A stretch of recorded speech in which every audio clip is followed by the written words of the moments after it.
ꯃꯌꯥꯝꯒꯤ ꯅꯨꯡꯉꯥꯏꯅꯕꯒꯤꯗꯃꯛ ꯂꯩꯖꯔꯤꯕ ꯃꯈꯜ ꯃꯊꯦꯜ ꯃꯅꯤꯄꯨꯔ ꯆꯦꯅꯦꯜꯅ ꯃꯌꯥꯝꯕꯨ ꯏꯀꯣꯛꯅꯣꯟꯅ ꯈꯨꯔꯨꯝꯖꯔꯤ ꯉꯁꯤꯁꯨ ꯃꯌꯥꯝꯒꯤ ꯉꯥꯏꯍꯥꯛ ꯄꯣꯊꯥꯅꯕꯒꯤꯗꯃꯛꯇ ꯃꯃꯥꯡꯊꯛꯇ ꯇꯥꯍꯟꯖꯈꯤꯕ ꯃꯅꯤꯄꯨꯔꯤ ꯍꯣꯔꯔ ꯁ꯭ꯇꯣꯔꯤ ꯍꯤꯡꯈꯣꯜ ꯅꯨꯡ ꯍꯥꯏꯔꯤꯕ ꯋꯥꯔꯤ ꯑꯗꯨꯒꯤ ꯃꯔꯤꯁꯨꯕ ꯇꯥꯡꯀꯛ ꯃꯌꯥꯝꯗ ꯈꯨꯗꯣꯜ ꯇꯝꯖꯔꯤ ꯃꯇꯧ ꯑꯁꯨꯝꯅ ꯀꯕꯤꯇꯥꯅ ꯆꯠꯈ꯭ꯔꯕ ꯃꯇꯨꯡ ꯁꯥꯐꯕ ꯃꯥꯡꯒꯣꯜ ꯑꯗꯨꯗ ꯐꯝꯂꯒ ꯑꯗꯨꯃꯛ ꯂꯩꯕꯗꯣ ꯍꯩꯅꯔꯛꯇ꯭ꯔꯗꯨꯅ ꯃꯁꯥꯁꯨ ꯈꯔ ꯅꯨꯡꯉꯥꯏꯔꯦ ꯍꯥꯏꯗꯨꯅ ꯃꯍꯥꯛ ꯍꯧꯒꯠꯂꯛꯂꯤ ꯑꯗꯨꯒ ꯁꯨꯃꯥꯡ ꯊꯦꯂꯣꯡ ꯀꯀꯥꯗꯨ ꯋꯥꯏꯔꯝ ꯁꯤꯟꯗꯣꯛꯇꯨꯅ ꯑꯃꯗꯤ ꯍꯤꯡꯈꯣꯜꯒꯤ ꯅꯥꯄꯤꯁꯤꯡ ꯑꯗꯨ ꯐꯣꯏꯗꯠꯀꯦ ꯍꯥꯏꯗꯨꯅ ꯊꯕꯛ ꯏꯪꯈꯥꯡ ꯇꯧꯗꯨꯅ ꯂꯩꯔꯤ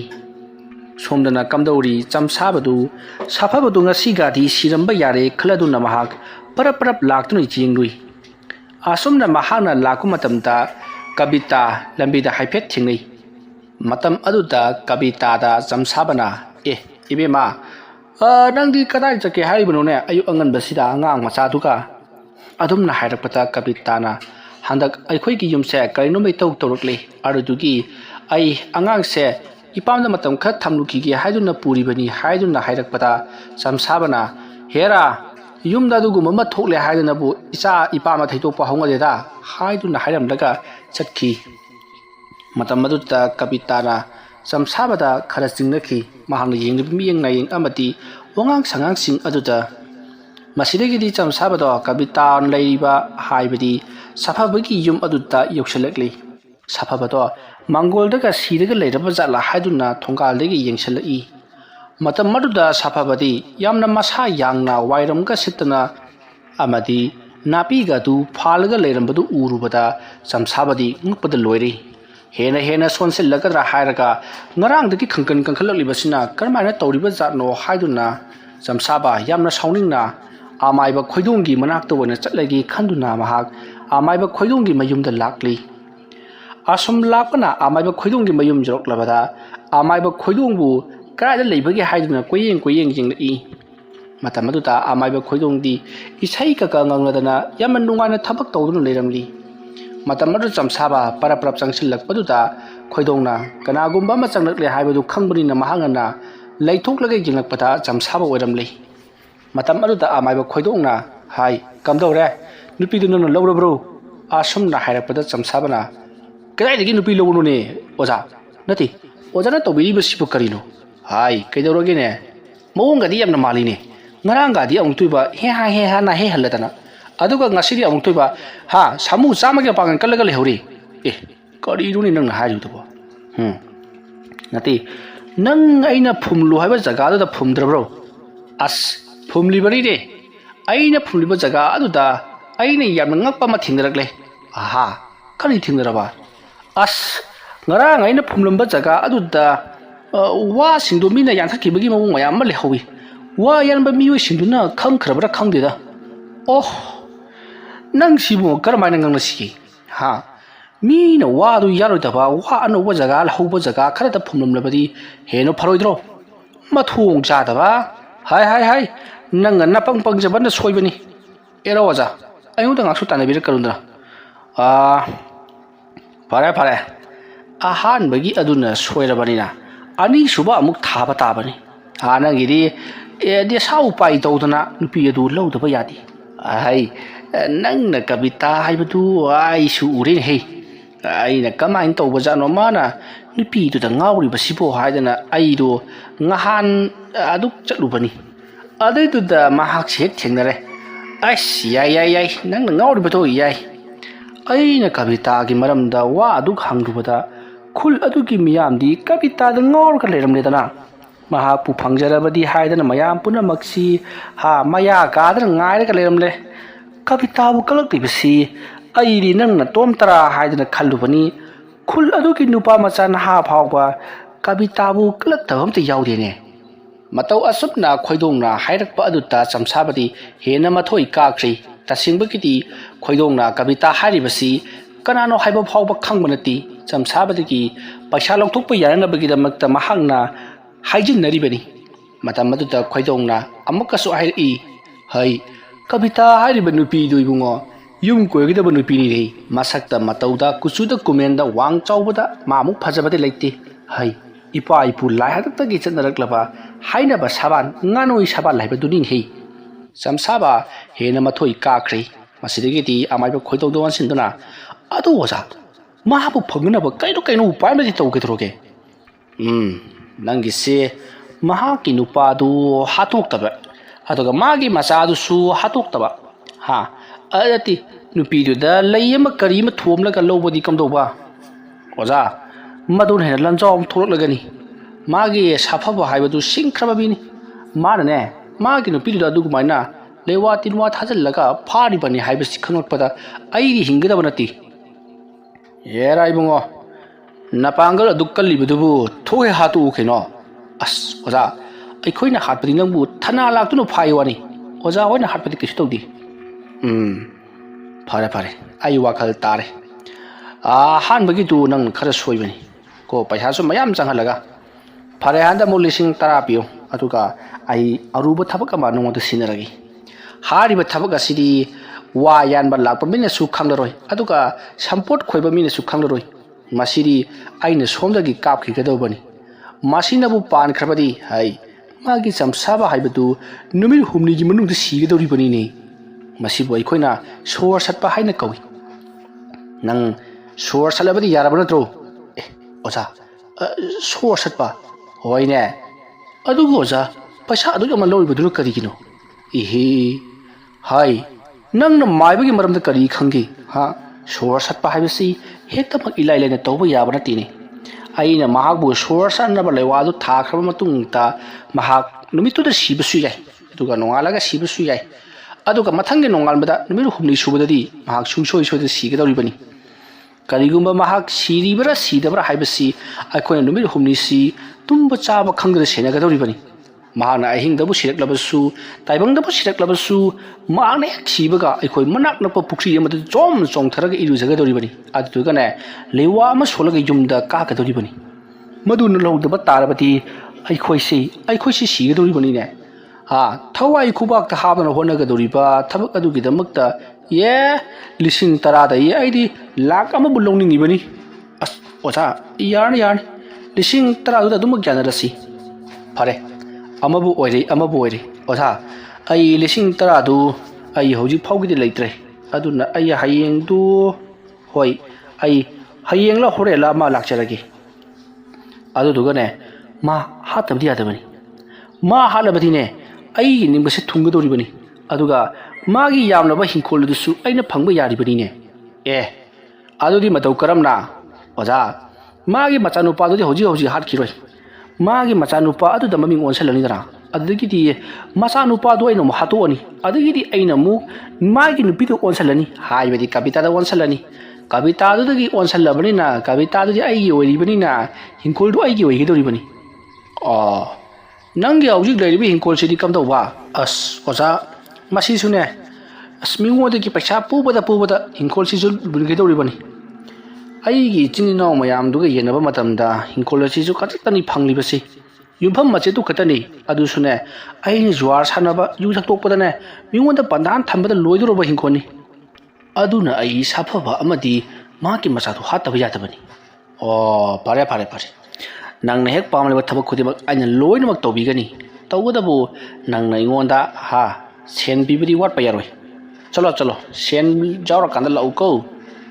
asumna hairaga amaiba khoidungdi isai ka ngangadana mahaki thabak aduta maiwon sinkhri matam aduta chamsaba masiki maiba sian thukna kingkhre asumna hairam laga mahak mayum lomda halakli aduga matau karamna paisa lupa lising taradu lawsigi haiduna khallibani asumna khana asum lakpana hojikti chamsaba mayum jorokli mahaki mayum ado hinkoladu karagumba amata amuk pandu thamdoklabadi chasengna mado hanba ngamlaroi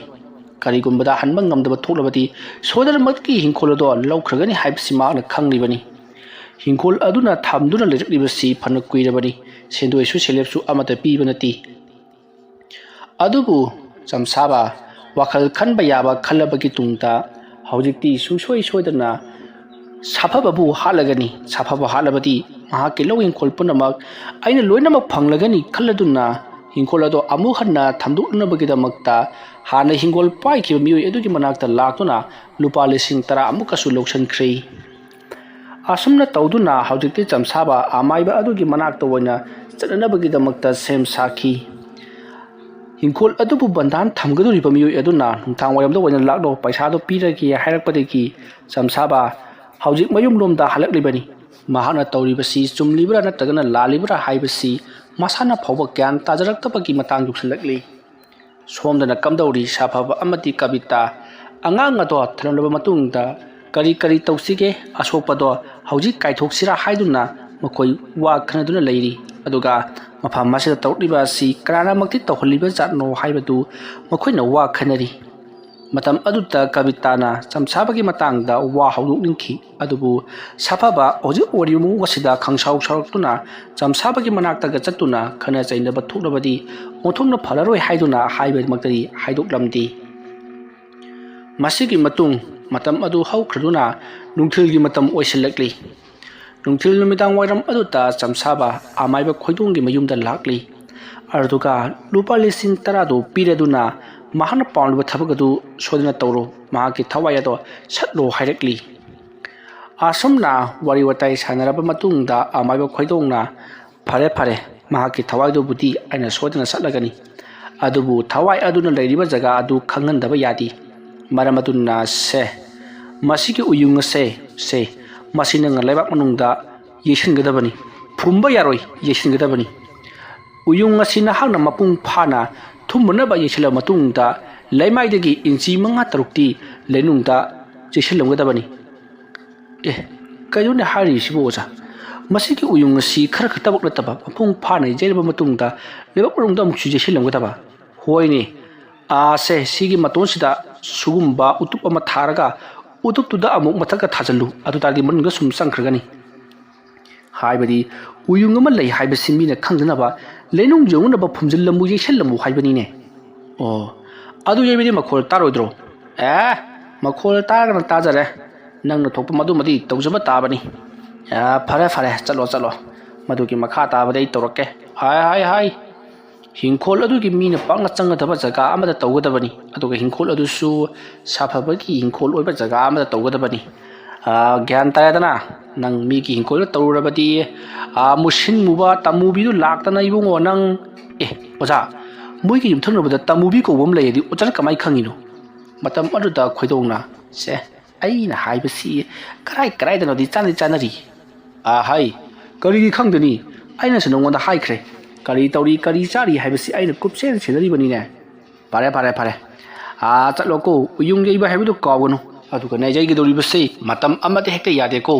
अहिंगी मतमदा को मिचिक मिराव खोल ताद्रबा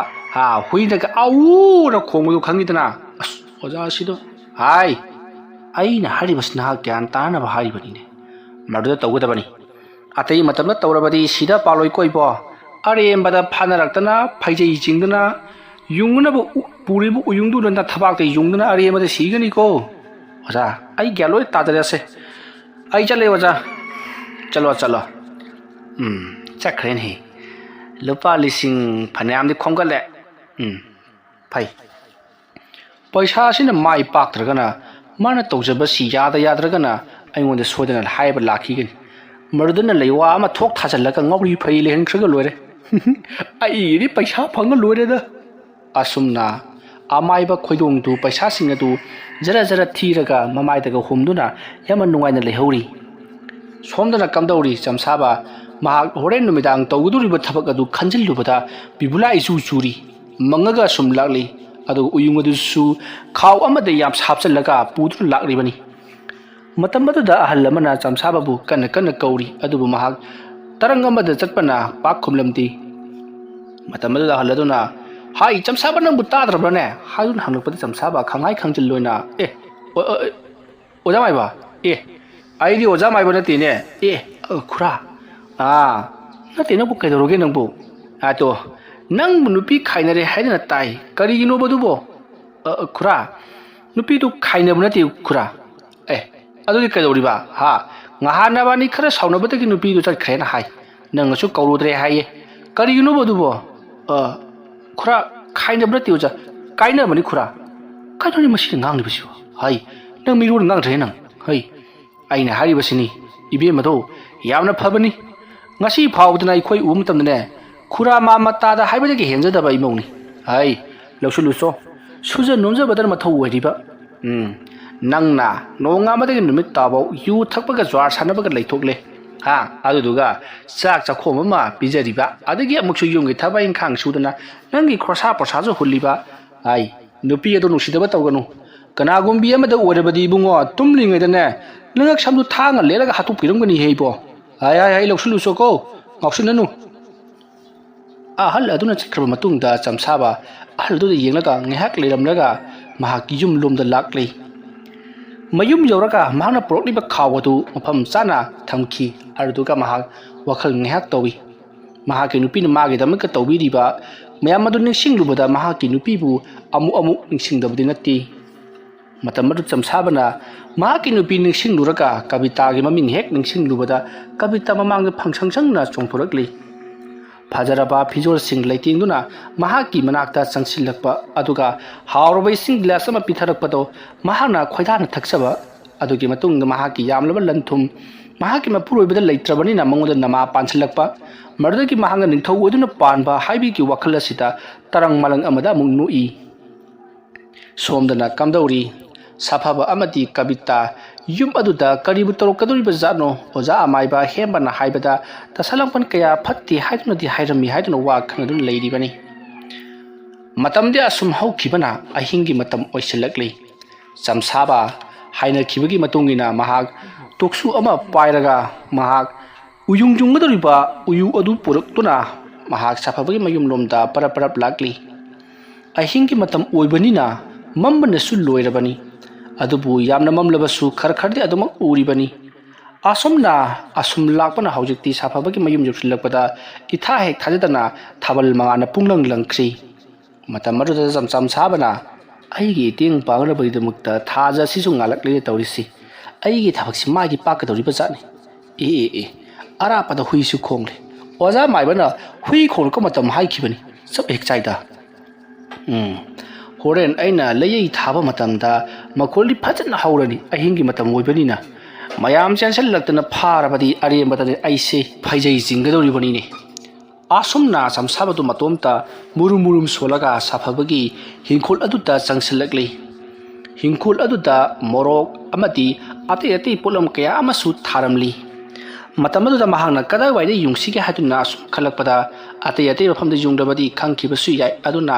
mana masing thariba sing asigi marakta hauriba napi mayam sing asigi marakta oina yungchilagi khaladuna mahakna uyungodo tok kesenba horakli asumna tawduna uyungodo asumma sumye chellapuduna hawjikti buru changu haiba yaraktri maramaduna toksudo khara kanna jeiba mathau tari asumna mahakna toksu aduna yamna kanna jaibagi makhol ado imungda lairiba safaba amati mahaki nupi kabita su tari aduga makhoigi yum thangnariba miyusing aduna su tari matamadu safabana khananone asuk thengdoba kasida tok thabak suriba sibo kaino ama yungbogi mawungda sambal khabagi mawungda su tawi hai amuktang tholagi yengukhige haibro adumna safabana kabita da hairakpada hoi yengukhige hairakli matamadu safabana aiga punna thoksi haiduna makhoi ani punna thongminarakli matawasumna safaba amadi kabita makoi anina tholiba duga chak manana yungthangnabada lairiba miyusing adusu kananone ahingda sabal khariba sibo haiduna thongnarakli asomna makoina tholokam matamdadi somdadi jamsaba mahangna yesaliba do mapung phana yechen khraduna thabak loraduna mahakti parap thongalomda thokhrabani mahangna adumna thongalomda thokhribadu hauji tholakliba safaba amadi kabita aduga jumthangnabda lairiba miyusing aduna thongala kanaguma mathokhribadu una hauri matamaduta jamsaba ka yumthangnariba miyusing aduna kananone thongalda miyama thokriba sibo jamsaba hoigi imungdagi thokine masi kariguma matawbudi mali asumna hainaraduna mayamdo chango haiduna changnakhri matamaduta jamsaba amadi kabitana kananone asidai thokriba sibo hojik kalsi jani he asumna harka makhoi anisu imung lomda changnakhi asumna tawduna mayamsing ado tumin leinakhrabada chamsaba masa ado pakhatkum lakum humang anapi kanglaga mayum tamna gam lakhi matam aduda chamsabana khalli shiramnida aidi mokoi matai munau khatamak thulakadana khallubani adugadi moi mayam amu mari thukchalaine asumna wakhal khanna chamsaba mayum yaukhri asidagidi mahaksu adomak tumthakri matam adu haukhri mathangi numit ki ayukni matam aduda kabitana safabada dukalda ki pochei khajita leirukhi leiramu hairam laga kabita dukalda chakhi matam aduda safabana yum aduda sairiba kholiba sumang thilong singatu wachit wayam tawna bagi damakta mahaksu maninglomda parap sumchit loba lakpani aduna mahaga laka matam aduda mahaki matungda dung kana gumba ma indirakpadagi safaba tunglomda mai chat laithokhi wari asigi mari suba tangkak matang asida losinjari mathangi tangkak singda kari kamdorokpagi haibadu mayam punna ngaiminarasi mayambu aroibada amukka hana khurumjari